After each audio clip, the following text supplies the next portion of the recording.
Ça, c'est mon physique, au pile de ma forme. Plutôt pas mal, non? Donc ça n'a pas toujours été le cas. Je peux vous assurer, j'ai longtemps galéré à transformer ce physique-là. Qu'est-ce qui a changé? Comment est-ce que j'ai pu enfin transformer mon physique? Eh bien, au départ, j'ai essayé toutes sortes de choses.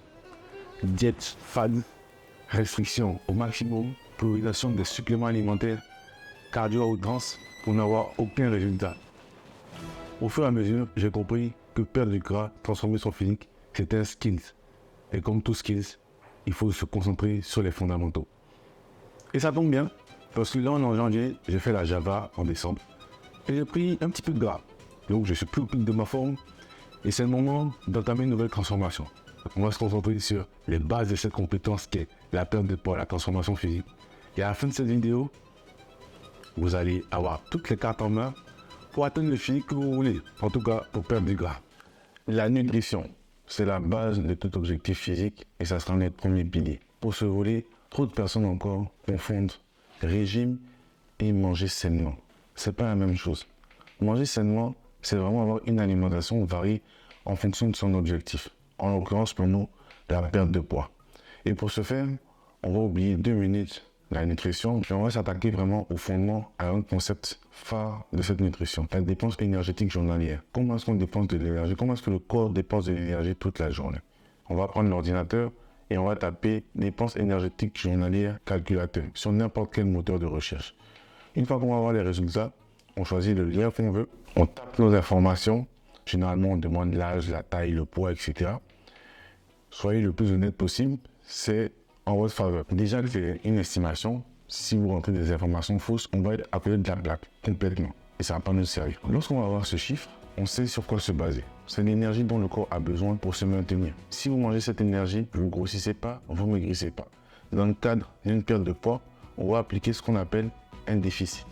Généralement, entre 200 et 400 calories pour que ce déficit soit le plus viable et le plus efficace possible. À côté de ça, on va avoir les macronutriments. Mais pour ces macronutriments, on va se simplifier la tâche et juste penser aux protéines. Pourquoi les protéines? Parce que ce sont les macronutriments qui nous permettent de construire et de maintenir les muscles. Dans le cadre de la perte de poids, nous, ce qu'on veut, c'est vraiment perdre du gras et maintenir le plus de masse musculaire possible pour avoir un corps tonique et attractif. Pour ces protéines-là, 1,5 g en fonction de votre poids du corps, ça suffit amplement. Par exemple, pour moi qui pèse 94 kg, on fait 1,5 fois 94 et ça va nous donner le résultat. Ça nous donne à peu près 140-150 g de protéines par jour. Ok, on a toutes les informations. Qu'est-ce qu'on fait maintenant avec ça? De manière pratique, voilà ce qu'on va faire. On va mettre en place le déficit calorique. Le déficit calorique, on a 3 moyens de le mettre en place.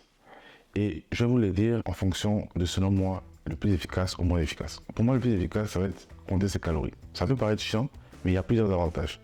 De 1, ça vous permet d'auditer votre alimentation, de comprendre ce qui ne va pas et de mettre en place des actions correctrices. Ça vous permet de comprendre en fait les bases de la nutrition pendant que vous êtes dans ce processus-là. Quand on a mis le pied là-dedans, non seulement on comprend les bases de la nutrition, mais on peut manger tout ce qu'on veut parce qu'on compte. On sait exactement ce qui rentre dans le corps. Et au final, on peut faire les choix, notre propre choix, nous-mêmes. Ça, c'est la première méthode. La seconde méthode, où on a un peu moins de flexibilité, mais ça reste toujours une méthode viable, ça va être le jeûne intermittent. Donc, pendant un certain laps de temps, le plus gros de la journée, on va jeûner. Vous pouvez commencer avec une période de 16 heures de jeûne et 8 heures pour vous alimenter. Si vous voyez que malgré ça, vous n'avez pas de résultat, au fur et à mesure, vous diminuez le nombre d'heures où vous avez le droit de manger tout simplement. Pourquoi c'est un peu plus tricky? C'est juste que si vous mangez de la nourriture dense en calories, vous allez quand même grossir. Même si vous mangez juste 1 heure, que vous explosez, j'en sais rien, moi, 3 pizzas d'affilée, ça sert strictement à rien. Il faut quand même avoir une certaine discipline alimentaire. Mais avec la formule que je vais vous donner tout à l'heure, vous allez voir que c'est possible. La dernière méthode que je ne conseille pas, mais qui existe quand même, ça va être vraiment de s'accaparer un régime fixe. Ça peut être faible en glucides, ça peut être une diète carnivore, ça peut être ce que vous voulez, mais c'est une diète qui va vous permettre à vous de pouvoir perdre ce gras, de pouvoir perdre ce poids-là. C'est pas une méthode que je vous conseille parce qu'elle est vraiment fixe et rigide et elle n'est pas viable pour moi. Elle n'est pas viable sur le temps, alors que moi, ce que je vous conseille, c'est vraiment d'adopter une technique qui va vous permettre d'avoir le maximum de résultats le plus longtemps possible et peut-être même pour toute la vie. En pratique, voilà ce que ça va donner. Faire des courses, faire du meal prep et ensuite suivre une formule simple qui va être de manger à chaque repas des féculents, des légumes et une source de protéines. Si vous suivez ces 3 astuces, vous avez fait 70% du travail. Et je rigole pas. Vous avez fait 70% du travail de votre perte de gras.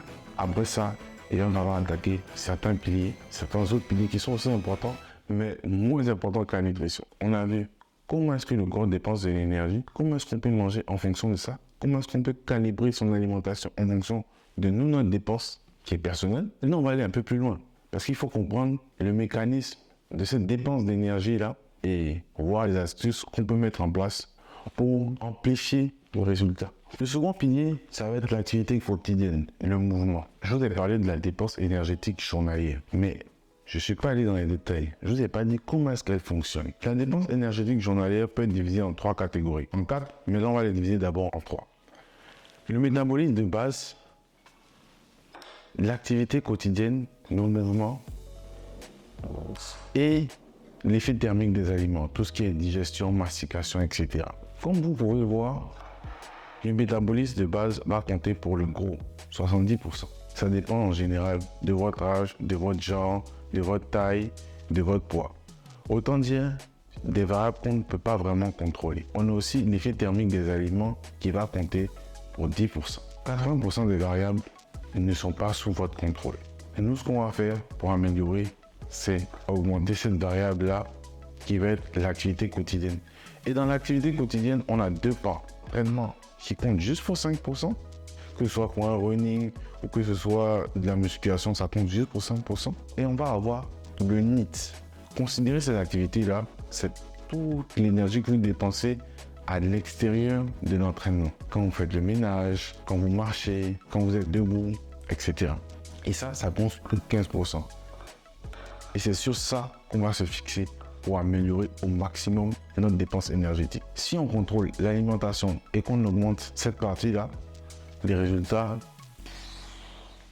tout le monde. Afin de faire évoluer ce NEAT et de dépenser un maximum d'énergie, la marche est imbattable. On peut la faire n'importe où. On peut enchaîner plusieurs jours sans impact sur le corps. C'est à la portée de presque tout le monde.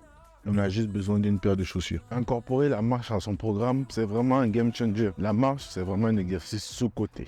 Comment le faire? Il suffit d'être créatif. Si pendant vos pauses déjeuner, vous avez une grosse pause, vous pouvez utiliser la moitié et aller marcher. En allant au boulot, vous pouvez descendre 2-3 arrêts plus tôt et avoir une marche de 10-15 minutes. Encore lorsque vous allez faire vos courses, vous pouvez tout simplement aller marcher, choisir un supermarché un peu plus loin et aller faire vos courses. Prendre des escaliers, aller à la salle de sport, utiliser le tapis de course pour marcher quelques minutes. Il y a plusieurs méthodes, vous faites ce que vous voulez, mais en tout cas, il faut intégrer au maximum la marche. Vous allez voir. Non seulement vous pouvez le faire tous les jours, ça a peu d'impact sur votre récupération et ça multiplie tous les efforts que vous faites. Je vous conseille vraiment de le faire et de mettre cette technique-là en place. On vient de voir les plans essentiels qui sont la nutrition et le mouvement, notamment bien gérer ses rations et surtout marcher pour pouvoir dépenser un maximum d'énergie. Il y a un troisième point qui doit être considéré comme primordial, au même titre que la nutrition et le mouvement. Ça va être le sommeil. Le sommeil est primordial parce qu'il peut influer sur des hormones telles que la ghreline et la leptine, qui sont des hormones qui régulent la satiété et la faim. Un mauvais sommeil Peut nous rendre plus susceptibles de manger sans contrôle, d'abuser de certains aliments denses en calories et par conséquent influer négativement sur notre composition corporelle. Ça paraît donc évident, il faut bichonner, chouchouter son sommeil. Pour ce faire, j'ai quelques astuces. Dans un premier temps, il faut augmenter son temps passé au lit. On l'augmente en allant plus tôt au lit, tout simplement. Cela va nous permettre d'avoir 7 à 9 heures, d'avoir un sommeil plus long, d'avoir un sommeil de qualité et de récupérer un maximum. Toujours dans la même veine, il faut être le plus régulier possible. Si vous avez l'habitude de dormir à 22 heures, dormez à 22 heures. Si vous avez l'habitude de vous réveiller à 8 heures, réveillez-vous à 8 heures. Plus on est régulier au niveau du sommeil, plus il est de qualité, plus il va nous permettre d'obtenir des résultats concrets, en l'occurrence, perdre le gras. Ensuite, le dernier point, c'est d'avoir une routine de sommeil bien précise. Par routine de sommeil, qu'est-ce que j'entends? Avoir une chambre fraîche, ce qui va favoriser la période d'endormissement, avoir un environnement obscur et éviter les écrans au lit. Ces astuces sont vraiment primordiales à mettre en place. Pourquoi? Parce que ça va nous permettre de récupérer, ça va agir non seulement sur tout ce qui est hormones, sur tout ce qui est récupération. Et on pourra ainsi capitaliser sur tous nos efforts. Perdre du gras, c'est aussi simple que ça. Il suffit de trouver une routine où on priorise le sommeil, un mouvement quotidien et une nutrition équilibrée, riche en protéines. C'est vraiment la source et l'origine de 99% des résultats. Cependant, même si c'est simple, c'est pas pour autant facile. Il faut s'accrocher, être patient, surtout être patient, répéter jour après jour, semaine après semaine, les mêmes actions. Vous verrez, très vite ces actions deviendront des habitudes, ces habitudes deviendront un style de vie et vous serez enfin fier de vous et de tout ce que vous avez accompli, surtout de votre transformation physique. Alors, accrochez-vous, faites les efforts, profitez au maximum de l'aventure et si les conseils vous semblent utiles, n'hésitez pas à liker cette vidéo.